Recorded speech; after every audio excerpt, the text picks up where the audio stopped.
Dumping the neutral on a ground fault interrupter, or GFI receptacle, is unsafe for several reasons.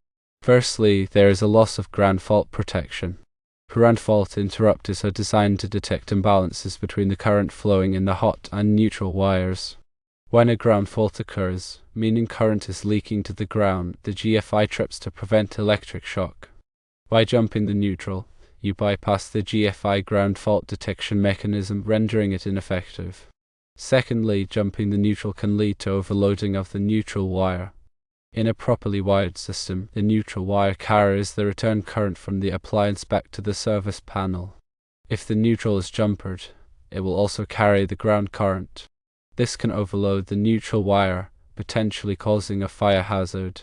Thirdly, there is an increased risk of electric shock. If a short circuit occurs in an appliance plugged into a jumped neutral receptacle, the current will have no path to ground.